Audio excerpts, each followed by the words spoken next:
As soon as they were alone, Marshall apologized to Kevin and repeated, "I had no idea you were the Night King."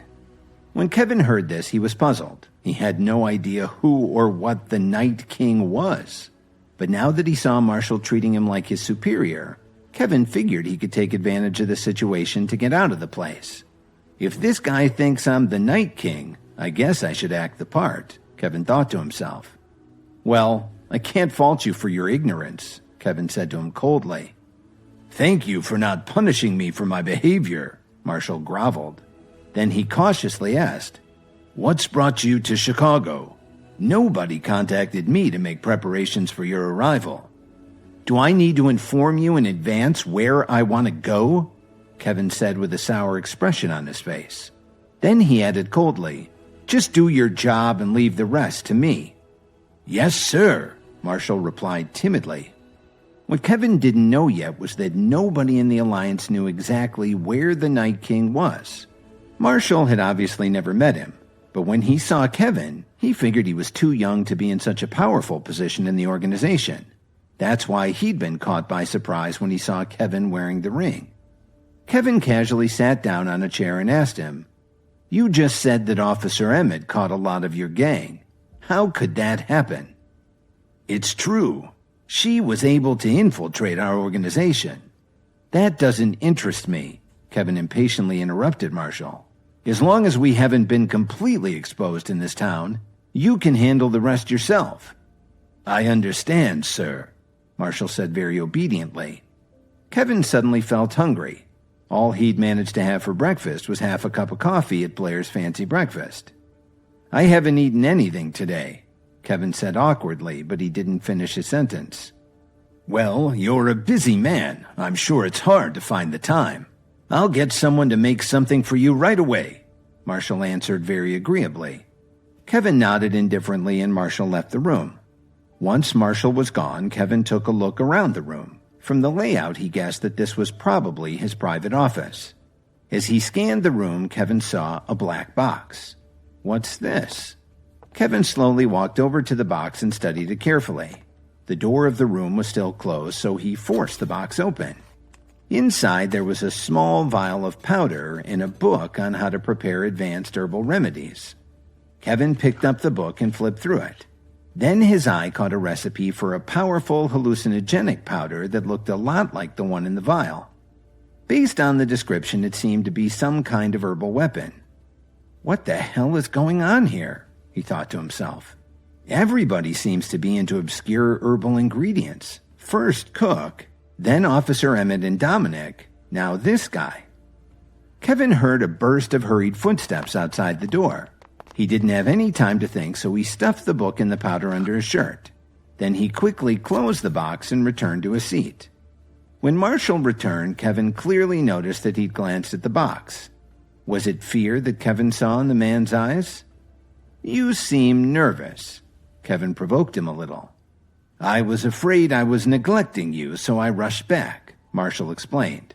Then he turned to the door and said, "Hurry up and bring the food and wine."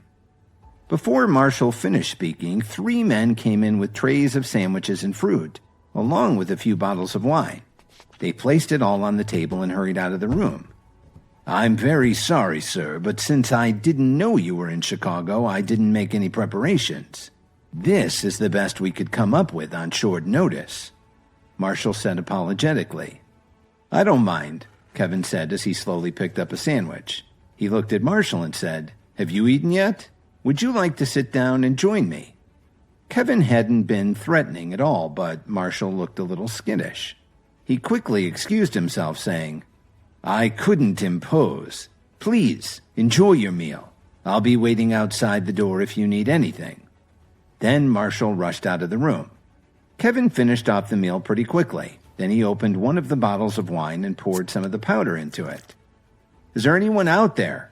Kevin called towards the door. Marshall immediately pushed the door open and entered. He asked politely, "Is there anything I can do for you, sir?" "I'd like to reward your men for their diligence," Kevin said as he casually offered the bottle of wine. Marshall took the bottle and replied, "Thank you for your kind offer. However, we only drink to celebrate." Are you telling me that my arrival here isn't something worth celebrating? Kevin asked gravely. Marshall was happy to hear this. He knew very well that Kevin was trying to find an excuse for his men to be able to have a drink. We're very proud to have you with us, sir, Marshall answered in the most flattering tone he could muster. Then what are you standing there for? Don't you want your men to have this? Kevin said with a satisfied smile. I'll give it to them right away, Marshall said gratefully as he headed out the door. Kevin was starting to feel like his plan might work. Once these people drank enough wine, he could try to save Officer Emmett. But he still had some doubts. He'd gotten his ring from Dominic Archer. Whoever wore it obviously wielded a lot of power. But what was the relationship between Dominic and the Alliance? And what the hell was he doing with the ring? But he'd have to figure that out later. Right now, Kevin's top priority was to get out of this place. Unfortunately, a single bottle of wine wouldn't be enough to get everyone here drunk, even with some of the powder in it. So Kevin poured more of the hallucinogen into the rest of the bottles of wine. He mixed them well and called again. Come back in. Two of Marshall's men immediately walked in. One of them asked him very politely, What orders do you have, sir? No orders, but I see that you've got it pretty tough here. So why don't the two of you take this wine and share it with the rest of the gang? Kevin said generously. They were overjoyed that he was being so kind to them, especially considering his rank in the Alliance. They took the bottles and gave him a big grin. Thank you, sir. Bottoms up, Kevin said as he gestured to them to leave the room.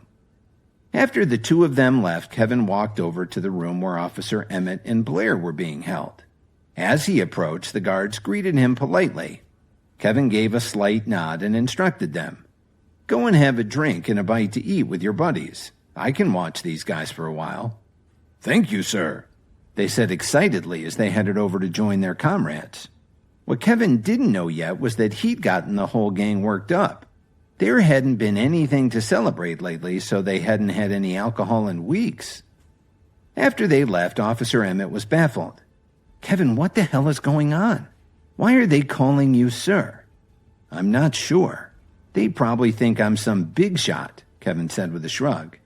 It has to be a mistake.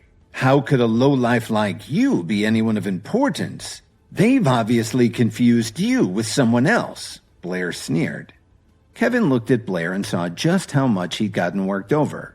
His nose and cheek were swollen and there was still dried blood around his mouth. To add insult to injury, he was shackled to a pipe in the corner of the cell. Officer Emmett ignored Blair's insults. Instead, she turned her attention to Kevin and told him, Since that's the case, you should find a way out of here. Then you can get some help and come back for us. Just be a little patient, Kevin said with a smile. Officer Emmett was confused by his mellow attitude. A few seconds later, outside the room, there was a heavy thud. Then there was another one, along with the sound of breaking glass. I drunk their wine, Kevin said with a smile. Maybe you're not so useless after all, Blair said excitedly. Don't just stand there. Hurry up and let us out. Kevin ignored Blair and walked over to Officer Emmett, who was still tied to her chair. Kevin untied her and helped her stand up.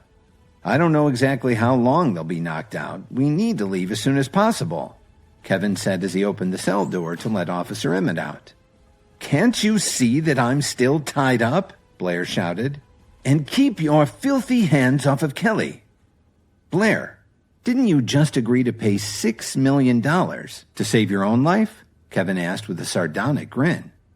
Do you really think I'm that stupid? Blair complained. If you two leave me here alone, they won't care about my $6 million. I'm finished. I haven't seen any sign that you're all that smart, Kevin replied. Just stop talking and let me out, Blair sobbed. Officer Emmett sighed and said, Kevin, please just let him out. But Blair is so rich and powerful. How could he let a lowlife like me help him? He wouldn't live it down at the country club, Kevin retorted. Stop being a hypocrite. If they hadn't mistaken you for someone else, you'd be dead right now, Blair roared. Did you hear that? Officer Emmett, Blair definitely doesn't want me to save him, Kevin said calmly. He wasn't worried at all. From what he saw in the book, they should be knocked out for hours. Officer Emmett sighed again. Kevin, I know Blair is far from perfect, and I apologize for his behavior, but please let him out anyway, okay? Apologize? It's up to him to apologize, not you, Kevin answered firmly. Kevin, you piece of shit! You want me to apologize to you? Dream on, Blair grumbled. Kelly, don't waste your breath on him. He's not worth it. Can you please stop arguing? Officer Emmett said impatiently. Don't you know who Marshall is? If we leave you here, you'll be dead by morning. Blair was stunned to hear her say this.